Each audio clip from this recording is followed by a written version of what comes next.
2 root 2 into 3 root 3 into 5 root 2 into 9 root 3. இதை எப்படி solve பண்ணுறதுன்னு இந்த வீடியோவில் பார்ப்போம்.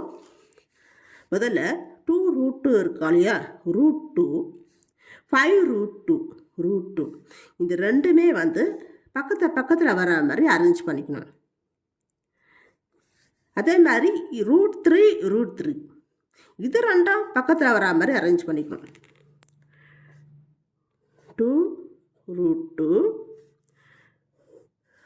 into 5 root 2 பக்கத்தில் வர மாதிரி அரேஞ்ச் பண்ணிக்கிறோம்.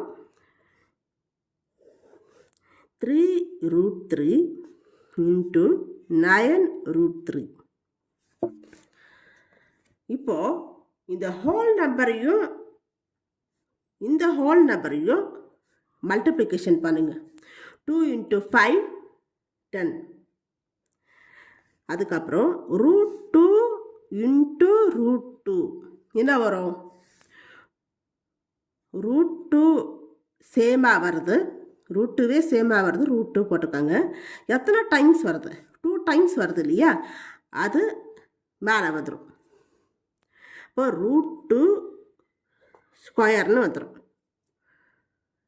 இன்ட்டு அதே மாதிரி இந்த ஹோல் நம்பர் 3யும் 9ம் 9 3s are 27.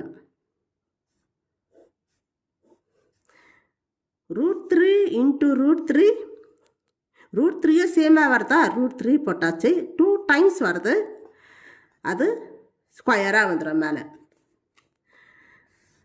இப்போது இந்த square root of x square அப்படி வரும்போது இந்த ஸ்கொயர் ரூட்டும் இந்த ஸ்கொயரும் கேன்சல் ஆகிட்டு வெறும் எக்ஸ் மட்டும்தான் வரும். அதே மாதிரி இங்கே இந்த ஸ்கொயர் ரூட் ஆஃப் 2 ஸ்கொயர் வரும்போது இந்த ரூட்டும் இந்த ஸ்கொயரும் கேன்சல் ஆகிடும். இங்கே root 3 ஸ்கொயர் வருது, இந்த ரூட்டும் இந்த ஸ்கொயரும் கேன்சல் ஆகிடும். இங்கே எந்த சிம்பிளும் இல்லைன்னா மல்டிப்ளிகேஷன் சிம்பிள் இருக்குன்னு அர்த்தம். 10 into 2 into 27 into 3. 10 2s are 20. 27 into 3, 7 3s are 21. 2 3 2s are 6, 81. 81 into 2 162. இங்கே 0. 1620. இதுதான் ஆன்சர். இந்த வீடியோ உங்களுக்கு பிடிச்சிருந்தா லைக் பண்ணுங்கள், ஷேர் பண்ணுங்கள், சப்ஸ்கிரைப் பண்ணுங்கள். தேங்க்யூ.